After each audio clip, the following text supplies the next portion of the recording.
No.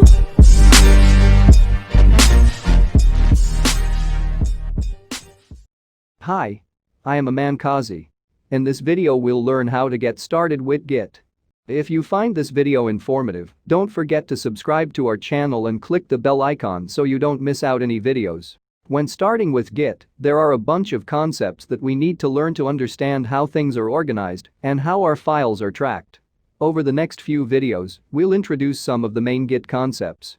If any of these seem confusing at first, don't panic, we'll dive into all of them as we expand our Git knowledge. Let's start by setting some basic configuration. Remember when we said that a VCS tracks you made which changes? For this to work, we need to tell Git who we are.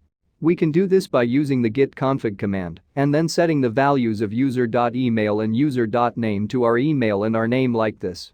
We use the -- global flag to state that we want to set this value for all Git repositories that we'd use. We could also set different values for different repositories. With that done, there are two ways to start working with a Git repository. We can create one from scratch using the git init command, or we can use the git clone command to make a copy of a repository that already exists somewhere else. We'll talk about remote repositories later in the course. For now, let's start by creating a new directory named Git folder and then a Git terminal inside this directory. So when we run git init, we initialize an empty Git repository in the current directory. The message that we get mentions a directory called Git. We can check that this directory exists using the lslaw command, which lists files that start with a dot. We can also use the lslgit command to look inside of it and see the many different things it contains. This is called a Git directory. You can think of it as a database for your Git project that stores the changes and the change history. We can see it contains a bunch of different files and directories. We won't touch any of these files directly, we'll always interact with them through git commands. So whenever you clone a repository, this Git directory is copied to your computer. Whenever you run git init to create a new repository like we just did, a new Git directory is initialized. The area outside the Git directory is the working tree. The working tree is the current version of your project.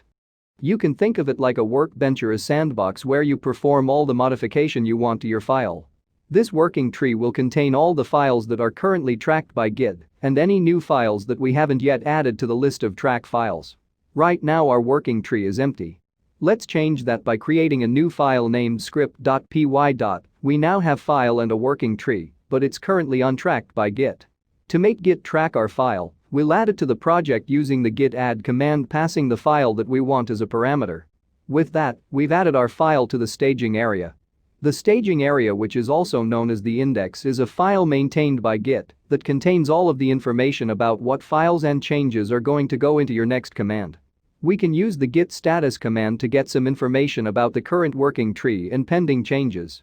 Let's check that one out. We see that our new file is marked to be committed. This means that our change is currently in the staging area. To get it committed into the .git directory, we run the git commit command. Let's try that now. When we run this command, we tell Git that we want to save our changes. It opens a text editor where we can enter a commit message. If you want, you can change the editor used to your preferred editor. In our case, this computer has Sublime Text configured as a default editor. The text that we get tells us that we need to write a commit message and that the change to be committed is the new file that we've added. We'll deep dive into commit messages later. For now, let's enter a simple description of what we did, which was to add this one file and then exit the editor, saving our commit message. And with that, we've created our first Git commit. Up next, we'll talk more about the life cycle of each track file in a Git repository.